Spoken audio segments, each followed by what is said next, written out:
Hello and welcome you all to empower you. Empower you में आप सबका स्वागत है।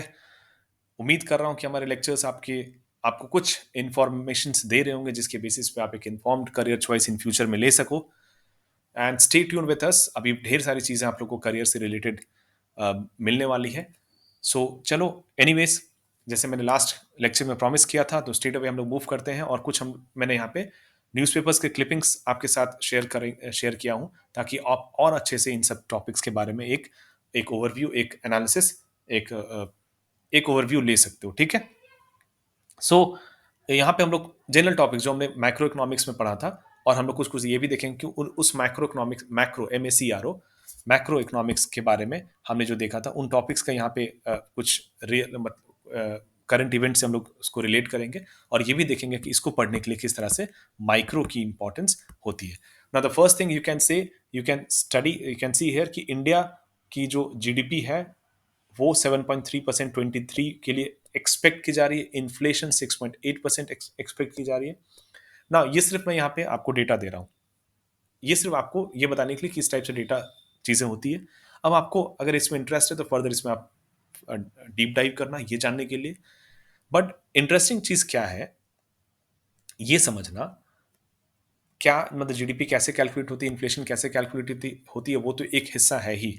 बट इंपॉर्टेंट ये है कि क्या 7.3% of the GDP growth is it sufficient for country like India, जहां पे हमने एक इंटरेस्टिंग टॉपिक के बारे में लास्ट टाइम बताया था, and that was demographic dividend. जहां पे इतनी इतनी बड़ी यूथ को एम्प्लॉयमेंट देने की चैलेंज है, क्या वहां पे GDP growth at 7.3% is it sufficient? That's इस तरह के क्वेश्चंस के आपको जवाब ढूंढना पड़ेगा। अगर सफिशिएंट नहीं है तो कैसे जीडीपी ग्रोथ को और पुश कर सकते हैं ताकि 8, 8.5, 9, 10 तक पहुंच सकता है। यही एक इकोनॉमिस्ट की चैलेंज होती है। दूसरा चीज है 6.8%। ये 6.8% इन्फ्लेशन, क्या ये सही है? 6.8% का मतलब सिंपल से इसको ऐसे सोचो कि अगर आप सब्जी खरीदने जाते हो बाजार से, या आपकी मम्मी या आपके पापा खरीदने जाते हैं, तो कुछ अगर एक 100 रुपीज में आप एक पूरी बैग जो है फिल हो जाती थी, तो now it will cost you 106.8 rupees. ठीक है, 106.8 रुपीज इसे अब पड़ेगा। तो इस तरह से अगर इन्फ्लेशन बढ़ रही है तो उसका आपके हर एक इंडिविजुअल पे क्या इम्पैक्ट पड़ेगा। ये इन्फ्लेशन सिर्फ इस वेजिटेबल बैग के लिए नहीं थी। इन्फ्लेशन के बारे में हमने फर्स्ट वीडियो में, सेकंड वीडियोस में कुछ बताया था। इन्फ्लेशन में क्या क्या चीज़ें हैं, जिसमें रेंट है, बिजली का बिल है, आपकी फूड्स हैं, ये सारी चीज़ें हैं, फुटवेयर है, ये सारी चीज़ें हैं। तो ये इन्फ्लेशन बढ़ने से क्या इम्पैक्ट पड़ सकता है देश की इकोनॉमी में, आम जनता के ये में, और उसको कैसे हम लोग बचा सकते हैं, जिसमें हम लोग मनी एंड बैंकिंग जैसे चीज़ों में देखेंगे कैसे इन्फ्लेशन को कंट्रोल कर सकते हैं। क्या इन्फ्लेशन इन्फ्लेशन फिजिक्स में जैसे फ्रिक्शन कहते हैं ना, उसी तरह से इकोनॉमिक्स में इन्फ्लेशन होता है। Zero inflation is not something desirable, but high inflation is also not desirable. Inflation का मतलब थोड़ा सा इन्फ्लेशन इज गुड इनफ। क्यों, कैसे, वो टॉपिक का, इकोनॉमिक्स का कॉन्सेप्ट है। बट अगेन इन्फ्लेशन इतना इंटरेस्टिंग टॉपिक है, जिस तरह से without friction we cannot walk, simply without inflation economy cannot walk. But again बहुत ज्यादा फ्रिक्शन होगा, you cannot move at all. Similarly if there is too much inflation, economy will become stagnant. So इस type की चीजें आपको यहाँ पे पढ़ने का मौका मिलेगा। नाउ, अभी एक और जो चैलेंज है वो है ग्लोबल रिसेशन का। ग्लोबल रिसेशन है। अब ये रिसेशन होता क्या है, मैं इसके टेक्निकल डेफिनेशन में फिर से नहीं जाऊंगा, बट रिसेशन का सिंपल मतलब होता है मंदी, यानी कि बिजनेस एनवायरनमेंट अभी बहुत ज़्यादा कंड्यूसिव नहीं है। ठीक है। जो बिजनेस के जो रिपोर्ट्स हैं, जो क्वार्टरली रिव्यूज हैं, रिपोर्ट्स हैं, वो कहीं ना कहीं रेवेन्यूज का या तो डिक्लाइन में है या बहुत ही स्लो ग्रोथ में है। तो इस टाइप के फेजेस को कहते हैं रिसेशन। ठीक है। तो अब अगर आपको क्या है ग्लोबल, यानी कि पूरी दुनिया में। इंडिया क्या है, हमने टॉपिक्स में पढ़ा था ग्लोबलाइजेशन, इंडिया भी ग्लोबलाइजेशन का हिस्सा है। ग्लोबलाइजेशन का मतलब जो यूएस में हो रहा है इसका इम्पैक्ट इंडिया इंडिया को भी झेलना पड़ेगा, डायरेक्टली इनडायरेक्टली। जो इंडिया में हो रहा है उसका इम्पैक्ट चाइना को देखना पड़ेगा। ये ग्लोबलाइजेशन का इम्पैक्ट है। तो एमपीसी, अगर आप इकोनॉमिक्स लेते हो तो उसकी स्टडी से कैसे रिसेशन से इंडिया को इंसुलेट कर सकते हो, या उसके इम्पैक्ट को काफी हद तक मतलब कम कर सकते हो। मतलब भले ही दुनिया रिसेशन में हो, लेकिन आप चाहोगे अपने पॉलिसीज के बेसिस पे इंडिया के इकोनॉमी को आप पुश कर सकते हो, इंडिया के इकोनॉमी को आप उस लेवल पे ले जा सकते हो जहां रिसेशन का इम्पैक्ट ना आए। ठीक है। इसका हमने ऑलरेडी एक एक एनालॉजी जो हमने वहाँ पे देखा था, वो ब्रेड वाले केसेस में, उसके उसकी और भी एनालॉजीज़ हो सकते हैं, जिसके बारे में आप लोग चाहो तो फर्दर इसमें रिसर्च कर सकते हो। ठीक है? जैसे जानना चाहोगे? चलो एक छोटा-सा एग्ज़ाम्पल दे देता हूँ मैं। इंडिया में सपोज़ करो कि चलो इसका मैं इससे ले लेता हूँ। इन दोनों टॉपिक्स में यहाँ रिलेट कर देता हूँ, तो शायद आपको समझने में आसानी होगी। गवर्नमेंट बजट है। नाउ मैंने एक टॉपिक क्या बताया था कि बजट भी एक इंटरेस्टिंग टॉपिक है। तो अब जब इकोनॉमी को समझोगे, तो ये सब टॉपिक्स के बारे में, रेवेन्यू रिसीट क्या है, कैपिटल रिसीट क्या है, ये आपके लिए केक वॉक होगा। रेवेन्यू एक्सपेंडिचर क्या है, कैपिटल एक्सपेंडिचर क्या है।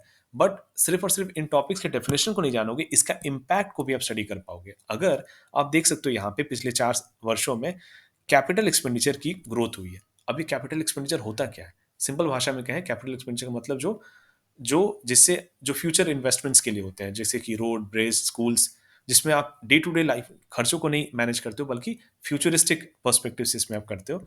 ठीक है? बहुत सिंपल तरीके से अगर इसको हम बोले, तो अगर ये कैपिटल एक्सपेंडिचर ग्रो कर रही है, तो इकोनॉमी पे इसका क्या इम्पैक्ट पड़ेगा? अब एक सपोज करो, मैंने करियर्स के बारे में बताया, तो आप ढेर सारी करियर में जा सकते हो, इंडिविजुअल कंपनी में भी जा सकते हो, एक गवर्नमेंट एजेंसी में भी जा सकते हो, एक अपनी खुद की भी फर्म ओपन अप कर सकते हो, इसमें कहीं पे भी हो।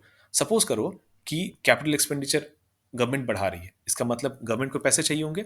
गवर्नमेंट को पैसे चाहिए होंगे, तो आरबीआई अभी इस वापस पॉलिसी में आके चेक करो, मॉनेटरी पॉलिसी कमेटी में क्या करेगी। अब गवर्नमेंट क्या कर सकती है, दो तरीके से पैसे पैसे ले सकती है। इसको पैसे चाहिए तो दो तरीके से पैसे कर सकती है। एक, आरबीआई को कह सकती है कि भाई आप और पैसे को प्रिंट करो।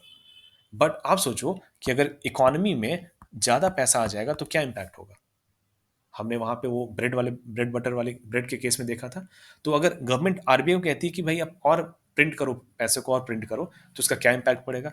बट अगर गवर्नमेंट ये कहती है कि प्रिंट के लिए नहीं कहती है, तो फिर उसे कैपिटल एक्सपेंडिचर के लिए पैसे चाहिए, तो वो क्या करेगी, ये जो कंट्री है इसमें, अब देश है, उससे उससे वो लोन लेगी, गवर्नमेंट लोन लेगी। ठीक है? गवर्नमेंट कैसे लोन लेती है? Through bonds.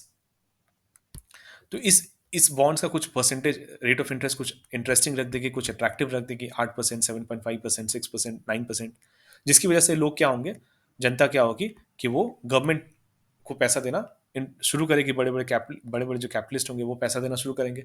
इसकी वजह से क्या होगा कि अब जैसे अब यहाँ पे बैंक्स है, आईसीआईसीआई है, एचडीएफसी है, इसको भी फर्दर ग्रो करने के लिए लोन चाहिए, लोन के लिए इसे भी पैसे चाहिए होंगे। बट अब उसी पैसे को क्या है, गवर्नमेंट ले रही है। आप समझो, इस कॉन्सेप्ट को समझने की कोशिश करो। उसी पैसे को क्या है, गवर्नमेंट ले रही है। तो अगर ये बैंक चाहती है कि नहीं, ये पब्लिक मुझे पैसा दे, इसके लिए इसको क्या करना पड़ेगा, इंटरेस्ट रेट को इंक्रीज करना पड़ेगा।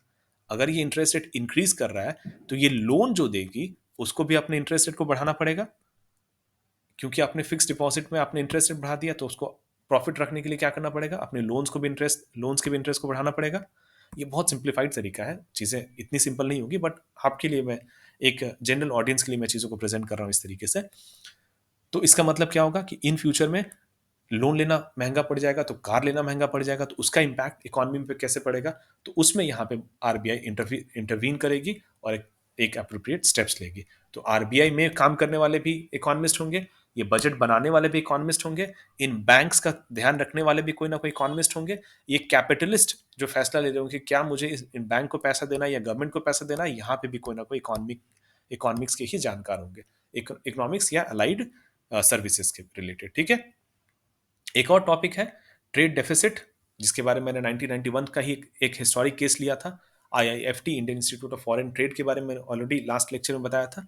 उसी के बारे में आप लोग यहाँ पे फर्दर पढ़ोगे, और ये अपने आप में एक फील्ड ऑफ एक्सपर्टी है, जिसमें इसमें आप एक एक्सपीरियंस लेके, इसके बारे में नॉलेज और एक्सपीरियंस लेके, इसके लिए एक अलग ही करियर अपॉर्चुनिटीज यहाँ पे खोल सकते हैं, जिसके बारे में फर्दर चाहो तो रिसर्च कर सकते हो, ये जान सकते हो। बट फॉरेन एक्सचेंज, ठीक है, चाहे वो फॉरेन एक्सचेंज का मैनेजमेंट हो, एक्सपोर्ट इंपोर्ट का मैनेजमेंट हो, इससे रिलेटेड एक अलग ही करियर अपॉर्चुनिटीज खुलते हैं।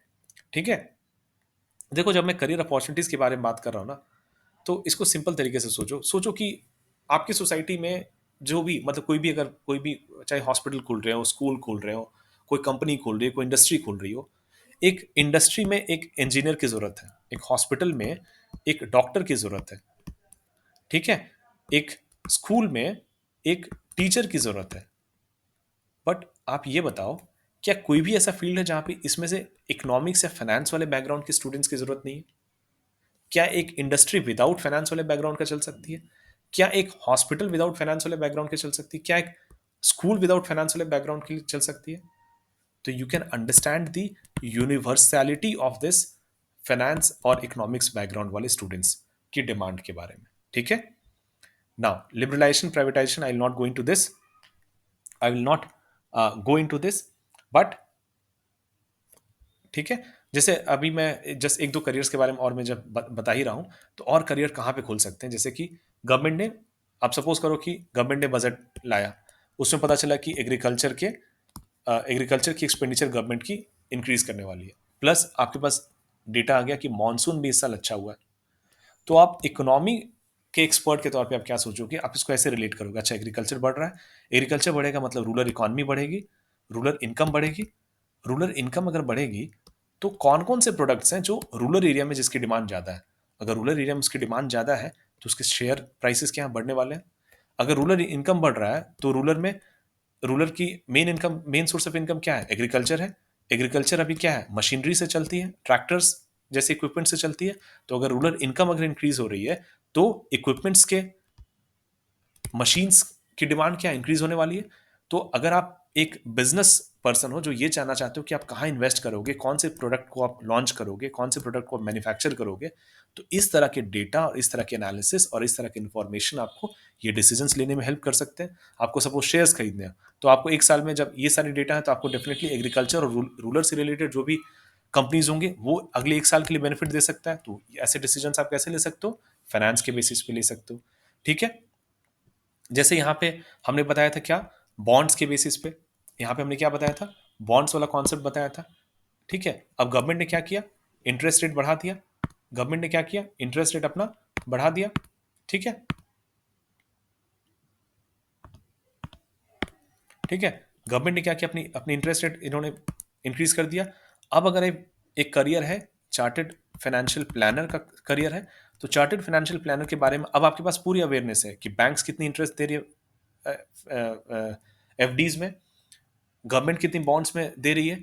तो इन सब के बेसिस पे अगर कोई एक इंडिविजुअल आपके साथ आता है और वो बोलता है कि मुझे एक्स अमाउंट ऑफ मनी जो है वो सेविंग करनी है, तो एक करियर के तौर पे अगर आप ले रहे हो तो उसे आप एडवाइस दे सकते हो कि आपको अपने एक्स अमाउंट ऑफ मनी को कितना बॉन्ड्स में देना है, कितना एफडीज में करना है, कितना शेयर्स में करना है, कितना रियल स्टेट में करना है। इस तरह से आप एक करियर ऐसे भी बना सकते हो करियर फाइनेंशियल प्लानर के बारे में। ठीक है। So I will stop this video here and in the next part will take up just the remaining topics of this. ठीक है। इसके रिमेनिंग टॉपिक्स को देखेंगे और उसके बाद रियल करियर्स के बारे में हम लोग, रियल एग्जांपल्स में हम लोग रियल, जिस तरह से हमने आईएफटी के बारे में देखा था उसी तरह से रियल जो करियर अपॉर्चुनिटीज है रियल वर्ल्ड में उसके बारे में हम लोग यहाँ पे देखेंगे और जानेंगे। ठीक है। ऑलरेडी ये वीडियो थोड़ा सा रिलेटिवली थोड़ी लंबी हो गई, बट एनीवेज होपफुली ये थोड़ी ज़्यादा इंटरेस्टिंग होगी आप लोगों के लिए समझने के लिए कि क्या आप लोगों के लिए ये चीज़ बना है, ये फील्ड जो है बनी है या नहीं बनी है। तो thank you so much for watching. Do please do comment and please share this with your friends, with your families. Do like, share and subscribe. Thank you so much for watching.